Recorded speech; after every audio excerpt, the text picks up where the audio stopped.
안녕하세요. 지혜로운 투자자입니다. 공격적 투자를 위한 세 가지 분야. 장기간 좋은 투자 성과를 내기 위해서는 두 가지가 필요합니다.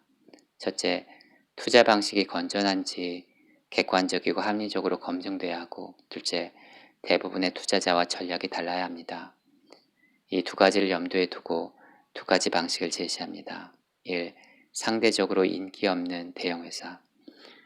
탁월한 성장을 기록한 회사의 주식이 과대평가되는 것은 주식시장의 뚜렷한 특징입니다. 그렇다면 일시적으로 저조한 실적으로 인해 인기를 잃게 된 회사는 과소평가될 것입니다. 이에 근거해 보수적이면서도 유망한 투자 방법을 제시합니다. 중요한 것은 공격적 투자자는 인기 없는 시기에 있는 대형 회사에 관심을 기울여야 한다는 것입니다. 물론 중소형 회사도 같은 이유로 과소평가될 수 있습니다. 하지만 이들 회사는 수익성을 완전히 상실할 위험을 안고 있고, 회복된다 해도 증시에서 장기간 무시될 위험을 안고 있습니다. 이에 비해 대형 회사는 두 가지 장점을 갖습니다. 그것은 불황을 이겨내고 수익을 회복할 자본과 인적 자본이 있다는 것, 그리고 수익이 회복될 때 주가가 빠르게 반응해 준다는 것이죠. 이 할인 종목의 매수.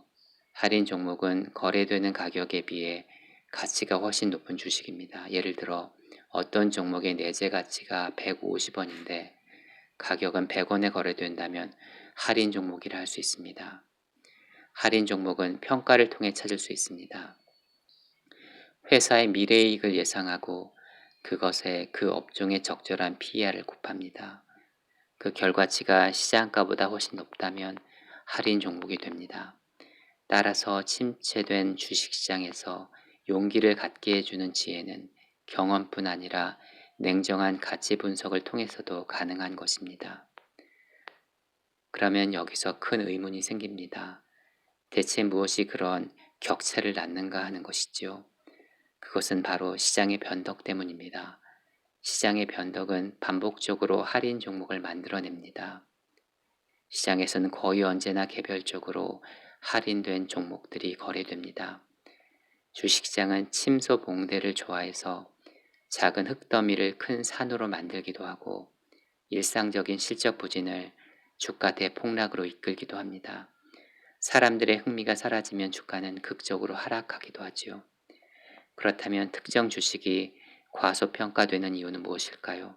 그것은 현재 저조한 경영 실적과 사람들의 무관심입니다.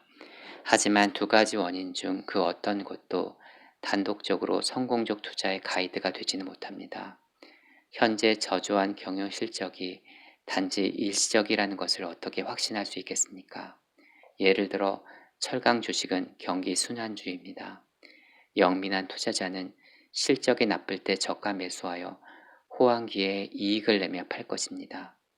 모든 주식이 이렇게 반복되기만 한다면 주식시장에서 돈을 버는 일은 그야말로 식은 죽 먹기가 될 것입니다. 하지만 안타깝게도 이익과 주가가 하락한 뒤 회복되지 않은 사례는 별처럼 많습니다. 결국 이익과 주가가 동시에 하락한 것 이상의 뭔가 다른 것이 필요하다는 이야기이죠. 결국 투자 대상은 최소 10년 이상의 적지 없는 안정적 이익이 필요하며 미래에 닥칠지 모르는 어려움을 극복할 수 있는 충분한 기업 규모와 우수한 재무 상태도 갖추고 있어야 합니다. 이런 회사는 과거 평균 주가와 과거 평균 PER보다 훨씬 낮게 팔리는 대기업이 될 수 있습니다. 오늘은 여기까지 할게요. 감사합니다.